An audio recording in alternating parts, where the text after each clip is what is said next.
Usul Pulau Nusa, Kalimantan Tengah. Pada zaman dahulu kala, di sebuah desa pada tepian Sungai Kahayan, tinggallah seorang bernama Nusa. Nusa hidup dengan istri dan seorang adik iparnya. Untuk memenuhi kebutuhan sehari-hari, Nusa dan adik iparnya bercocok tanam di sebuah ladang kecil dekat rumah panggung mereka. Ladang yang subur dan ketekunan mereka dalam bercocok tanam menghasilkan panen yang melimpah. Sayangnya, suatu hari desa tempat tinggal Nusa dilanda kekeringan. Untuk memenuhi kebutuhan selama kekeringan, Nusa dan adik iparnya pergi berburu di Sungai Ruhan, sebuah sungai kecil di dekat Sungai Kahayan. Mereka terus mendayung di Sungai Ruhan sampai akhirnya sebuah pohon yang tumbang menghalau perahu mereka. Nusa dan adik iparnya mencoba membelah kayu tersebut. Namun, hari semakin sore. Dan kita belum mendapatkan hasil buruan. Lanjutkan memotong batang pohon ini. Aku akan masuk ke hutan. Nusa kemudian masuk ke dalam hutan untuk mencari binatang buruan. Tiba-tiba, Nusa melihat sebuah telur yang berwarna putih besar. Sesampainya di rumah, telur ini terlalu besar, Kakanda. Apakah Kakanda tidak khawatir? Bahkan, Kakanda sendiri tidak mengetahui itu telur apa. Telur ini sangat besar. Tidak usah khawatir. Telur ini cukup untuk makan kita bertiga. Lebih baik kita tidak memakan telur ini, Kakanda. Tidak makan hari ini tidak apa-apa, asalkan kita tidak memakan sesuatu yang tidak jelas asal-usulnya. Jika kalian tidak mau memakan telur ini, biar aku saja yang memakan. Dengan wajah yang kesal kepada istrinya, akhirnya Nusa sendiri yang merebus telur tersebut. Setelah telur tersebut matang, Nusa memakannya sampai habis.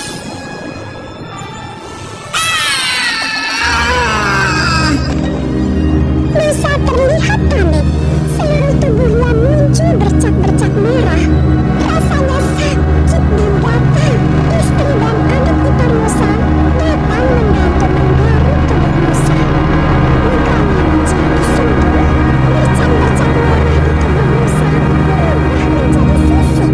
Nusa pun akhirnya menyesal telah mengabaikan peringatan istrinya agar tidak memakan telur tersebut. Namun, semuanya telah terlambat. Adik ipar Nusa pun datang bersama warga. Mereka terkejut melihat tubuh Nusa telah dipenuhi sisik dari dada sampai kaki. Karena tubuhnya yang semakin membesar, Nusa kemudian dibawa ke halaman. Tubuhku panas sekali. Tolong masukkan aku ke dalam sungai. Adik ipar dan para warga desa membantu mendorong tubuh Nusa masuk ke dalam Sungai Kahayan yang sedang mengering. Istri Nusa hanya memandanginya dengan tatapan sedih. Ketika masuk ke dalam Sungai Kahayan, tubuh Nusa kemudian benar-benar menjadi naga yang sangat besar. Setelah bersusah payah dibantu warga masuk ke dalam sungai, Nusa kemudian berpesan kepada istrinya. Odinda, nanti malam akan tunggu hujan lebat disertai badai. Lebih baik kamu, adikmu, dan para warga segera mengungsi. Tinggalkanlah Kakanda di sini. Sudah menjadi garis nasib kita harus segera berpisah. Maafkanlah Kakanda selama ini. Nusa yang telah sepenuhnya menjadi naga itu hanya bisa menangis melihat kepergian orang-orang yang disayanginya. Pada malam harinya, seperti yang dikatakan Nusa, terjadi hujan badai. Luapan air yang besar membuat tubuh Nusa terbawa arus. Tubuh Nusa yang terbanjir Sungai Kahayan akhirnya terdampar di dekat muara. Nusa hanya berdiam diri sambil melingkar tubuhnya di muara Sungai Kahayan. Di muara sungai tersebut banyak terdapat ikan sehingga Nusa tidak kesulitan mencari makanan.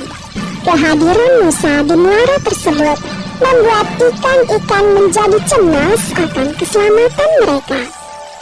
Suatu hari, ikan jelawat dan ikan saluang terlibat pembicaraan untuk menyelamatkan umat ikan di muara Sungai Kahayan. Aku punya ide bagus. Kalian ikut saja ideku.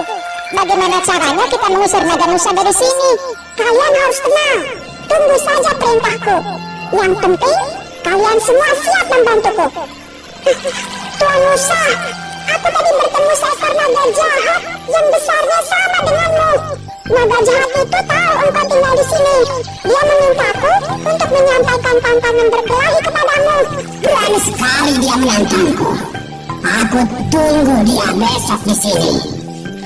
Keesokan harinya, naga Nusa sudah mempersiapkan diri untuk menghadapi naga yang menantangnya.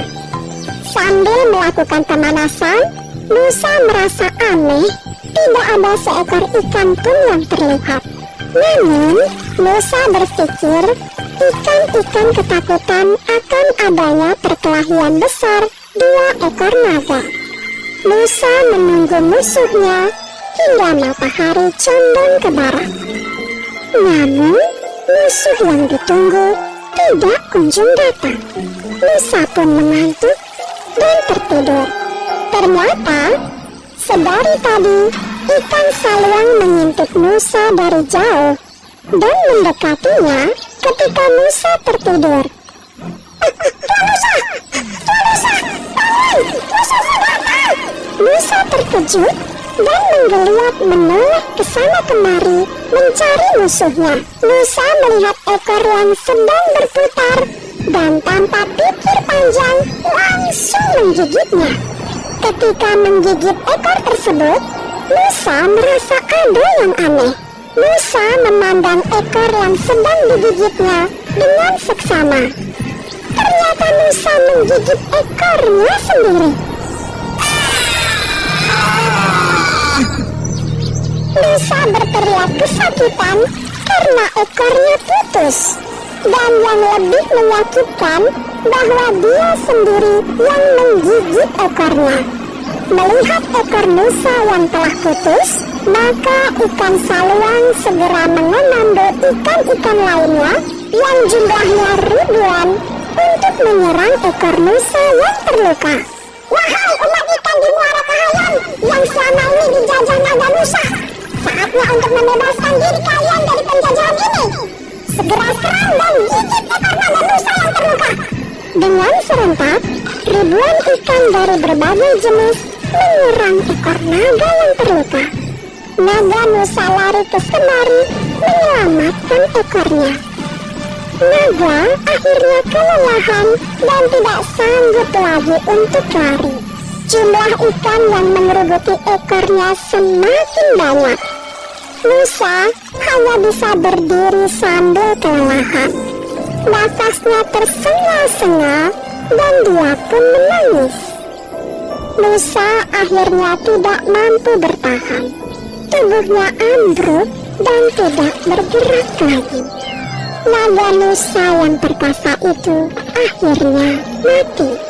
Ikan-ikan terus memakan tubuh Nusa hingga hanya menyisakan tulang-tulangnya. Kerangka naga Nusa itu akhirnya ditumbuhi berbagai tanaman, dari semak belukar hingga pepohonan.